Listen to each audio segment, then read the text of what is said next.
Hello friends, welcome back to snacks फूडकट्टा। आज आपण बघणार आहोत मिक्स भाजी। याला काही ठिकाणी दानवांगही म्हणतात, त्याच्यानंतर संक्रांतीची भोगीची भाजी म्हणतात। तर या ठिकाणी उकडून घेतलेला आहे पावटा आणि तुम्ही बघू शकता या ठिकाणी मी एक वाटीचं प्रमाण दाखवलं तर 2 वाटी घेतलेलं ते आणि अर्धा किलो वांगी घेतलेली कट करून। आता आपण कढईमध्ये तेल टाकायचं आहे। तेल जी आपली पळी असते ते 2 पळी तेल टाकलेलं आहे। त्याच्यामध्ये वांग चांगलं आपण परतून घेणार आहोत। आपण ही भाजी मस्तपैकी चुलीवरती करणार आहोत, त्यामुळे खमंग अशी लागणार आहे आणि ह्याला चांगलं भाजून घ्यायचं। वांग चांगलं भाजलं की ते पटकन शिजतं, थोडासा वेळ जातो फक्त वांग शिजवून घेण्यात। त्याच्यानंतर एक थोडं 5-10 मिनटं झाली की त्याच्यामध्ये आपण वाटाणा टाकणार आहोत। वाटाणा तुम्हाला जितका पाहिजे, जितकी जास्त भाजी पाहिजे तसं टाकू शकता। तर या ठिकाणी आपण वरणा ज्या वाटीने मोजला त्या वाटीच्या प्रमाणात वाटाणे जे आहेत ते पाऊण घेतलेले आहेत।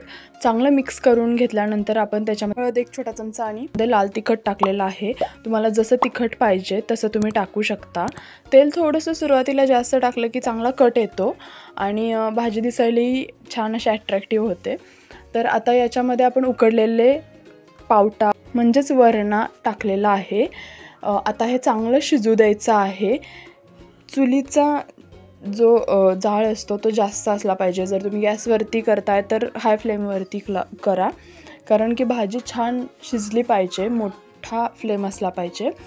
आता तुम्ही बघू शकता या ठिकाणी थोडं शिजत आहे। आता आपण त्याच्यावरती कोथिंबीर पेरलेली आहे। चांगली कोथिंबीर छान अशी त्याच्यावरती पेरायची आणि पाणी 1 वाटी टाकलेलं आहे। पूर्ण थोडं करून टाकायचं आहे। आपण 5-10 मिनिटांनी सतत चेक करून त्याला हलवायचं आहे, कारण भाजी खाली लागू शकते।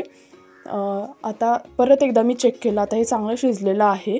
तुम्ही एकदा चेक करून बघू शकता। या ठिकाणी बघा वांग चांगलं शिजलेलं आहे। याच्यामध्ये उकडलेले शेंगदाणे आणि गाजर वरून टाकून परत एकदा शिजवून घ्यायचे आणि चांगलं सर्व करायचं। आजची रेसिपी ही अलका मावशी यांनी करून दाखवली आहे। खूप छान अशी रेसिपी झाली, भाजी खूप छान झाली।